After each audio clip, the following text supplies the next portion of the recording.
Cricket में कुछ नाम ऐसे होते हैं जो याद तो रहते हैं, लेकिन उनके बारे में बात करते वक्त एक अलग सी उदासी आ जाती है। सौरव तिवारी का नाम भी कुछ ऐसा ही है। 2010 में जब वो मुंबई इंडियंस के लिए खेल रहे थे, तब कई लोगों ने कहा था कि भारतीय क्रिकेट का अगला बड़ा नाम सौरव तिवारी होगा। बाएं हाथ का बल्लेबाज, जबरदस्त पावर, मैदान पर बिल्कुल शांत रहने वाला प्लेयर। झारखंड से आया एक ऐसा लड़का जिसे सब बाएं हाथ का धोनी कहते थे, लेकिन जो होना था वो नहीं हुआ। देखते ही देखते सौरव तिवारी क्रिकेट से अचानक गायब हो गए। नमस्कार, मेरा नाम है रविराज और आज के एपिसोड में हम आपको इसी प्लेयर के बारे में बताने जा रहे हैं। सौरव तिवारी का जन्म 30 दिसंबर 1989 को जमशेदपुर में हुआ। सौरभ ने 11 साल की उम्र में क्रिकेट खेलना शुरू किया। किनन स्टेडियम उनका घर बन चुका था। वो सिर्फ एक मैदान नहीं था, ये उनके लिए पूरी दुनिया बन चुकी थी। कोच काजल दास ने उन्हें बचपन से तराशा। सौरभ के बारे में एक किस्सा है जो दास ने खुद ESPN को दिए इंटरव्यू में सुनाया। तिवारी जब 15 या 16 साल के थे, प्रैक्टिस के दौरान एक गेंद उनके सिर पर जा लगी और नौबत ये आई कि टांके लगाने हुए, लेकिन तिवारी हॉस्पिटल से सीधे वापस किनन मैदान पर आ गए। दास ने उन्हें नेट्स में बैटिंग करने को कहा, सिर्फ ये देखने के लिए कि क्या वो डरे हुए तो नहीं है। तिवारी ने बिना कुछ कहे पैड पहना और बैटिंग शुरू कर दी। दास ने बाद में कहा कि सौरभ जैसा डेडिकेटेड प्लेयर उन्होंने अपनी पूरी कोचिंग लाइफ में नहीं देखा। रनों की भूख और मैदान पर रहने की उनकी चाहत बेमिसाल थी। 2006-2007 में सिर्फ 17 साल की उम्र में झारखंड के लिए उन्होंने रणजी ट्रॉफी में डेब्यू किया। तभी से ये साफ हो गया था कि ये लड़का बाकियों से अलग है। भारत ने 2008 में मलेशिया में अंडर 19 वर्ल्ड कप जीता। उस टीम के कप्तान थे विराट कोहली और उस टीम में थे सौरभ तिवारी। उस टूर्नामेंट में तिवारी ने जिस तरीके की बैटिंग की, उसने सबका ध्यान अपनी ओर खींचा। बाएं हाथ का बल्लेबाज, लंबे बाल और पावर ऐसी कि गेंद सीधा स्टेडियम के बाहर जाए। मुंबई इंडियंस ने तुरंत उन्हें अपने स्क्वाड में ले लिया और तिवारी ने उस भरोसे को बिल्कुल सही ठहराया। लेकिन असली कमाल साल 2010 में हुआ। उस साल मुंबई इंडियंस की मिडिल ऑर्डर में आदित्य तारे, अंबाती रायडू, सौरभ तिवारी और कायरन पोलार्ड जैसे प्लेयर्स थे। ये लाइनअप देखकर ही विपक्षी टीम घबरा जाती थी। तिवारी ने 16 मैचों में उस सीजन 136 के करीब स्ट्राइक रेट से 419 रन बनाए। जब जरूरत हो तो वो संभल कर खेलते थे और जब मौका मिले तो छक्का मारते थे। तिवारी को ये चीज काफी अच्छे तरीके से आती थी। उसी साल डोमेस्टिक क्रिकेट में झारखंड ने भी शानदार प्रदर्शन किया। नतीजा ये रहा कि जून 2010 में एशिया कप के लिए भारतीय टीम में उनका नाम आ गया। हालांकि एशिया कप में उन्हें खेलने का मौका नहीं मिला, लेकिन अक्टूबर 2010 में विशाखापत्तनम में ऑस्ट्रेलिया के खिलाफ उनका इंटरनेशनल डेब्यू हुआ। फिर न्यूजीलैंड के खिलाफ बेंगलुरु और चेन्नई में उन्होंने 2 और ODI मैच खेले। 3 मैच में उनके नाम कुल 49 रन रहे और उसमें वो 2 बार नाबाद रहे। लेकिन उसके बाद भारतीय टीम का दरवाजा फिर से उनके लिए कभी नहीं खुला। 3 मैच में 2 बार नाबाद और फिर टीम से बाहर। इतने टैलेंटेड प्लेयर को इतना कम मौका क्यों मिला, इस सवाल का जवाब आज तक नहीं मिल पाया है।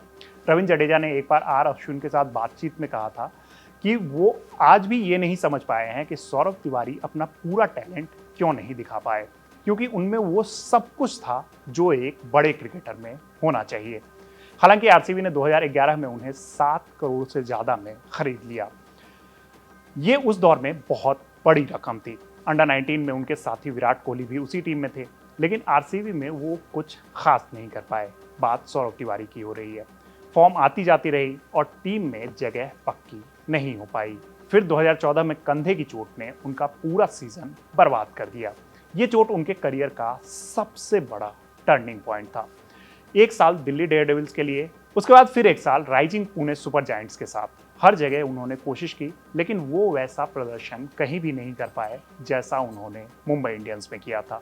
वो नाम जो 2010 में हर किसी की जुबान पर था, धीरे धीरे भूला जाने लगा। फिर आया 12 फरवरी 2024, जब तिवारी क्रिकेट को अलविदा कहने का मन बना चुके थे। तिवारी ने साफ किया कि राजस्थान के खिलाफ मैच जो है वो उनके क्रिकेट करियर का आखिरी मैच होने वाला है। जमशेदपुर के किनन स्टेडियम में प्रेस कॉन्फ्रेंस में उन्होंने कहा कि उस सफ़र को अलविदा कहना काफ़ी मुश्किल है जो स्कूल जाने से भी पहले शुरू हुआ था, लेकिन यही सही वक्त है उन्होंने कहा कि अगर आप नेशनल टीम में नहीं हो और आईपीएल भी नहीं खेल रहे हो तो स्टेट टीम में आपको एक युवा प्लेयर के लिए जगह को छोड़ देनी चाहिए। उन्होंने ये भी साफ किया कि ये फैसला परफॉर्मेंस की वजह से नहीं था, क्योंकि रणजी ट्रॉफी में उनका रिकॉर्ड हमेशा शानदार रहा है।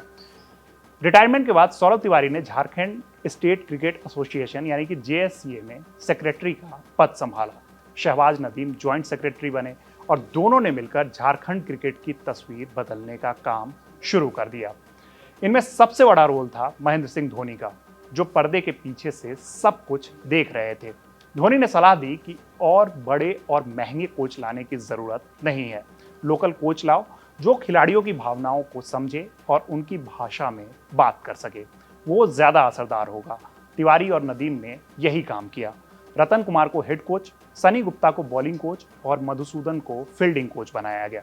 सब लोकल, सब झारखंड के रहने वाले, और धोनी ने खुद खिलाड़ियों के साथ सेशन लेने शुरू कर दिए। एक और बड़ा बदलाव जो धोनी की सलाह पर हुआ वो था जूनियर क्रिकेट का फॉर्मेट। पहले अंडर 16 और अंडर 19 में ज़्यादातर लिमिटेड ओवर क्रिकेट खेले जाते थे। धोनी ने कहा कि इस उम्र में मल्टी डे क्रिकेट खेलना ज़रूरी है, तभी असली टेक्निक और मेंटल स्ट्रेंथ डेवलप होगी। तिवारी और नदीम ने यही बदलाव किया और नतीजा उसी सीजन में देखने को मिला। झारखंड ने इतिहास में पहली बार सैयद मुश्ताक अली ट्रॉफी 2025 का खिताब जीता। ईशान किशन की कप्तानी में टीम ने 11 में से 10 मुकाबले जीते और फाइनल में हरियाणा को टीम ने हराया। जब आखिरी विकेट गिरने वाला था तो पुणे के मैदान में एक तरफ प्लेयर्स और दूसरी तरफ थे सौरभ तिवारी और शहबाज नदीम। प्लेयर्स जश्न मना रहे थे, लेकिन शहबाज नदीम और सौरभ तिवारी चुपचाप बैठे थे। किसी दोस्त ने उनसे जश्न में शामिल होने को कहा तो सौरभ तिवारी ने कहा कि अरे यार रुक जाओ थोड़ा। वहीं शहबाज नदीम ने मुस्कुराते हुए कहा कि भाई क्रिकेट है, आखिर तक हम कुछ भी नहीं कह सकते। लेकिन जब टीम की जीत हुई तो दोनों की आंखों में आंसू नजर आए। यह सिर्फ एक ट्रॉफी नहीं थी, ये झारखंड क्रिकेट के उस नए मॉडल की जीत थी जो तिवारी, नदीम और धोनी ने मिलकर बनाया था। अब बात करते हैं उन आंकड़ों की जो बताते हैं कि सौरभ तिवारी का करियर असल में कितना शानदार रहा है। फर्स्ट क्लास क्रिकेट में उन्होंने 115 मैच खेले। 189 पारियों में उनके नाम 47 से ज़्यादा की औसत से 8030 रन है, जिसमें 22 शतक और 34 अर्धशतक है। उनका बेस्ट स्कोर 238 का रहा है। लिस्ट ए में 116 मैचेस में उनके नाम 46 से ज़्यादा की औसत से 4050 रन है, जिसमें 6 शतक और 27 अर्धशतक है। वहीं T20 मैचों की बात करें तो 181 मैचेस में उन्होंने लगभग 30 की औसत से 3454 रन बनाए हैं। आईपीएल में 93 मैचेस में उनके नाम 28 से ज्यादा की औसत से 1494 रन है। इतने बड़े करियर के बाद सिर्फ 3 इंटरनेशनल मैच, लेकिन तिवारी ने इस बारे में कभी भी खुलकर शिकायत नहीं की। उन्होंने कहा कि क्रिकेट ने उन्हें 2 चीजें सिखाई है। पहली ये कि हर चीज के लिए लड़ाई करनी होती है, और दूसरी बात ये कि जिंदगी में सब कुछ नहीं मिलता, कुछ चीजें जो हैं हमेशा पहुंच से बाहर रह जाती हैं। तो ये थी सौरभ तिवारी की कहानी। आपको ये कहानी कैसी लगी हमें कमेंट बॉक्स में ज़रूर बताइएगा। मेरा नाम है रविराज, देखते रहिए कड़क। धन्यवाद।